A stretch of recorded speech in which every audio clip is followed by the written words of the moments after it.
ഗഫൂറുൻ വദൂദ് എന്നാണ് പടച്ചോനെ പറ്റി പറഞ്ഞത്. നമ്മൾ എന്ത് തെറ്റ് ചെയ്താലും, നമ്മളിൽ എന്ത് പാകപ്പിഴ സംഭവിച്ചാലും, ഒരു ജ്ഞാനിയായ അറിവുള്ള മനുഷ്യൻ്റെ അടുക്കൽ ഒരാൾ വന്ന് ചോദിച്ചു, ആരാണ് ഏറ്റവും നല്ല ബുദ്ധിമാൻ? അപ്പം അദ്ദേഹം പറഞ്ഞു കൊടുത്തു, ഏറ്റവും നല്ല ബുദ്ധിമാൻ ആരോട് എപ്പോ എന്ത് എങ്ങനെ പറയണമെന്ന് സംസാരിക്കണമെന്ന് അറിയുന്ന ആളാണ്. സംസാരം അത് ഒരു വാക്കാണ്, ബുദ്ധിയാകട്ടെ അതൊരു തുലാസുമാണ് എന്ന ഒരു മനോഹരമായ വാചകത്തിൻ്റെ വിവർത്തനം, അറബി വാചകത്തിൻ്റെ വിവർത്തനമാണ് ഇന്ന് നമുക്ക് ചർച്ച ചെയ്യാനുള്ളത്. അതിൻ്റെ അവസാനിക്കുന്നത് ഇപ്പോൾ ബുദ്ധി ഒരു തുലാസാണ്. ഹസൻ അൻസാരി, അതെ, വാക്ക് അതിൽ തൂങ്ങുന്ന തൂക്കവുമാണ്. അതെ. അപ്പോൾ വളരെ മനോഹരമായ ഒരു വാക്കാണ്. തുലാസിൽ അളന്ന് മുറിച്ച് തൂക്കിയെടുക്കേണ്ട, ഇനിയിപ്പോൾ എന്താണ്, ആ തൂക്കം ശരിയായിട്ടില്ലെങ്കിലും മുറിച്ചിട്ടെങ്കിലും അതിൻ്റെ കഷ്ണം അത് വെക്കേണ്ടതുപോലെ ഉപയോഗിക്കേണ്ട ഒന്നാണ്. അങ്ങനെയുള്ള ഒരാളാണ് ഏറ്റവും നല്ല ബുദ്ധിമാൻ.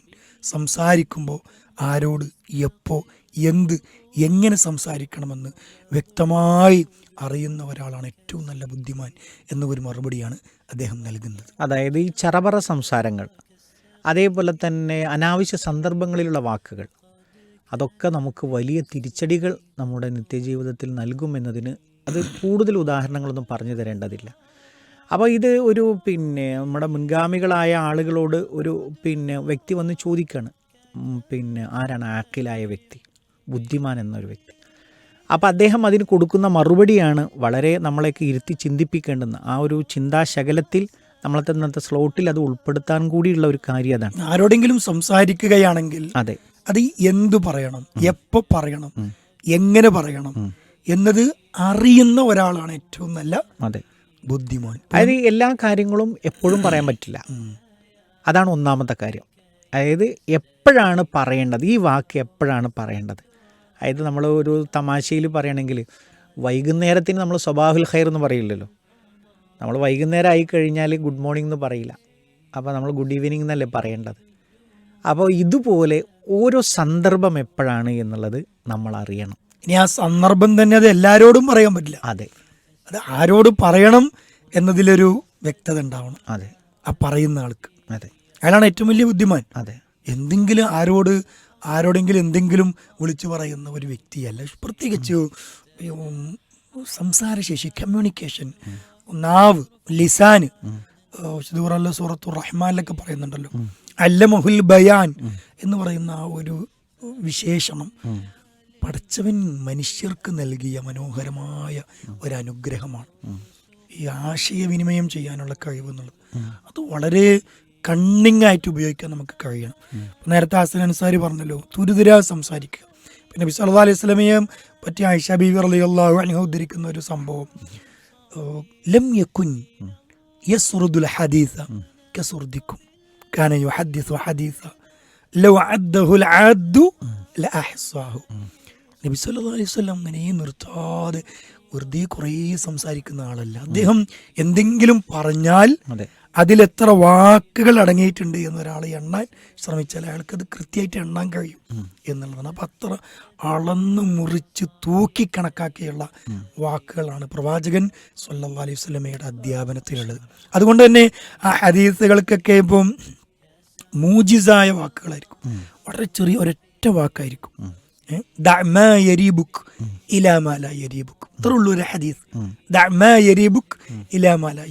ഹദീസ് പഠിപ്പിക്കുക എന്നുള്ളതല്ല നമ്മുടെ ഉദ്ദേശം. പക്ഷേ അത് ഉൾക്കൊള്ളുന്ന അർത്ഥത്തിന്റെ വ്യാപ്തി, വിശാലത എത്ര മനോഹരമാണ്.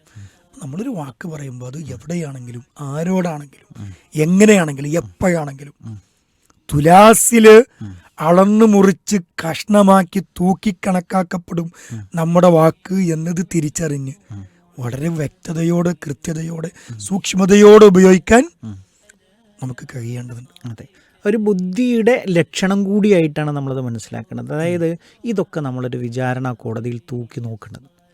അതായത് ഈ ഒരു സംസാരം എന്ന് പറയുന്ന ഒരു ത്രാസാണെങ്കിൽ അങ്ങനെ സങ്കല്പിച്ചാൽ അതിൽ തൂക്കുന്ന വസനാണ്, അതായത് തൂക്ക വസ്തുവാണ് നമ്മുടെ സംസാരം എന്ന് പറയുന്നത്. അപ്പോൾ ഒരു സ്വർണ്ണ കച്ചവടക്കാരൻ്റെ ഒരു മനസ്സൊന്ന് കൊണ്ടുവന്ന് നോക്കൂ. സ്വർണ്ണ കച്ചവടക്കാരൻ ഒരു 5 ഗ്രാം നമുക്കൊരു കൂട്ടിയിരിക്കട്ടെ, നമ്മളൊരു പിന്നെ കൈപ്പക്ക വാങ്ങുമ്പോൾ തൂക്കുന്നത് പോലെ, കുമ്പളങ്ങ വാങ്ങുന്നത് തൂക്കുന്നത് പോലെ സ്വർണം തൂക്കൂ. ഈ 5 ഗ്രാം എന്ന് പറയുമ്പോൾ എനിക്ക് അതിലൊരു തിരുത്ത് വരാണ്ട്. 5 ഗ്രാം സ്വർണവുമായി അപേക്ഷിച്ച് ഭയങ്കര റേറ്റ് വ്യത്യാസം വന്നു. അതെ, മില്ലി പറയണം. അതെ, 5 മില്ലി 5 മില്ലി എന്ന് പറയുമ്പോൾ തന്നെ അത് ഭയങ്കര വ്യത്യാസമായി. അതിൽ ഞാനത് സാദൃശ്യപ്പെടുത്തിയത്, ഇപ്പോൾ നമ്മൾ പച്ചക്കറി വാങ്ങാൻ പോകുമ്പോൾ അയാൾ സ്വർണം തൂക്കുന്നത് പോലെയാണ് തൂക്കുന്നതെങ്കിലോ നമ്മൾ പിന്നെ ആ കടയിലേക്ക് പോവോ? അയാൾ എന്തൊരു മനുഷ്യനാണെന്നല്ലേ നമ്മൾ പറയാം. എന്നാൽ സംസാരത്തിൻ്റെ വിഷയത്തിൽ നമ്മൾ ശ്രദ്ധിക്കണം. ഒരു സ്വർണ്ണ കച്ചവടക്കാരനെ പോലെ അല്ലേ, അയാൾ അതിൽ അതിലേക്ക് കാറ്റൊന്നും കടക്കാതെ ആ ത്രാസ് ഒക്കെ ഓക്കെ ആക്കി ഒരു 2 വട്ടമൊക്കെ ടെസ്റ്റ് ചെയ്തിട്ടല്ലേ നമ്മൾ സ്വർണ്ണ അതിലേക്ക് വെക്കൂ. ഇതുപോലെ നമ്മൾ പ്രയോഗിക്കുന്ന വാക്കുകൾ അറിയണം. നമുക്ക് കഴിയോ എന്നറിയില്ല, കഴിയണം എന്നുള്ളതാണ്. അതായത് വാക്കുകൊണ്ടുണ്ടാകുന്ന മുറിവുകൾ, അതിൻ്റെ ഒരു വ്യാപ്തി ആലോചിച്ച് പോകുമ്പോൾ വാവിട്ട വാക്കും അതെ കൈവിട്ട ആയുധവും ഒരുപോലെയാണ്. ഇത് എവിടെ പോയിട്ട് തറക്കും, ആരുടെയൊക്കെ ഹൃദയത്തിൽ ചെന്ന് പതിക്കും എന്നറിയില്ല. അതെ, ഇത് നമ്മൾ എത്ര അത് വളരെ ഗൗരവത്തിൽ ശ്രദ്ധിക്കേണ്ട ഒരു സംഗതിയാണ്. ഇപ്പം നമ്മൾ പറഞ്ഞ ഒരു വാക്ക് ഒരാൾക്ക് വിഷമമുണ്ടാക്കിയാൽ അയാളുടെ ജീവിതത്തിൽ പിന്നെ അത് അയാൾ മറക്കൂല. അയാൾക്ക് പിന്നെ ഇയാളെ പണ്ടത്തെ പോലെ സ്നേഹിക്കാനോ അല്ലെങ്കിൽ ഇടപെടാനോ കഴിയില്ല, മറക്കാൻ കഴിയില്ല എന്നാണ്. മറ്റു പലതും മനുഷ്യൻ മറക്കും. സൃഷ്ടാവും സൃഷ്ടിയും തമ്മിലുള്ള വ്യത്യാസം കൂടിയാണ്. ഇപ്പോൾ റഹ്മത്തുല്ലിൽ ആലമീൻ എന്ന് പരിചയപ്പെടുത്തുന്ന ആളാണ് ആര്? പരിശുദ്ധ റസൂലുള്ളാഹി സ്വല്ലല്ലാഹു അലൈഹി വസല്ലം. റഹ്മത്തുല്ലിൽ ആലമീൻ ആയിരുന്നിട്ട് പോലും അദ്ദേഹത്തിൻ്റെ ജീവിതത്തിലുണ്ടായ ഒരു പ്രയാസത്തിന് അതങ്ങോട്ട് ഉൾക്കൊള്ളാനും അതിനങ്ങോട്ട് ഇപ്പോൾ വഹ്ശിയുമായി ബന്ധപ്പെട്ട് നടന്ന സംഭവം നമുക്കറിയാം. വഹ്ശിനോട് നബി സല്ലല്ലാഹു അലൈഹി വസല്ലം പറയുന്നുണ്ട്, നിങ്ങൾ എൻ്റെ മുമ്പിൽ വരരുത് കേട്ടോ, നിങ്ങൾ എൻ്റെ മുമ്പിൽ വരരുത്, എനിക്ക് ഹംസനെ ഓർമ്മ വരും. അപ്പോൾ ജാഹിലിയ കാലത്തിലാണ് വഹ്ശി ഹംസ റളിയല്ലാഹു അൻഹുവിനെ വഹ്ശി റളിയല്ലാഹു അൻഹു കൊലപ്പെടുത്തുന്നത്. പക്ഷേ പിന്നീട് അദ്ദേഹം മുസ്ലിമായി. പക്ഷെ എന്നിട്ടും നബി സല്ലല്ലാഹു അലൈഹി വസല്ലമയുടെ മനസ്സിലുള്ള ആ ഒരു റഹ്മത്തുല്ലിൽ ആലമീനായ റസൂൽ സല്ലല്ലാഹു അലൈഹി വസല്ലമക്ക് പോലും അതാണ്. പക്ഷെ അള്ളാഹ് അങ്ങനെയല്ല, ഗഫൂറുൻ വദൂദ് എന്നാണ് പടച്ചവനെ പറ്റി പറഞ്ഞത്. നമ്മൾ എന്ത് തെറ്റ് ചെയ്താലും, നമ്മളിൽ എന്ത് പാകപ്പിഴ സംഭവിച്ചാലും അത് അള്ളാഹ് പൊറുക്കുന്നു മാത്രമല്ല, മുമ്പത്തേതിനേക്കാൾ കൂടുതൽ അള്ളാഹു വദൂദാണ്, അള്ളാഹു ഇഷ്ടപ്പെടുന്നു. അപ്പം നമ്മൾ സൃഷ്ടികളുമായി ഇടപഴകുമ്പോൾ വളരെ ശ്രദ്ധിക്കണം.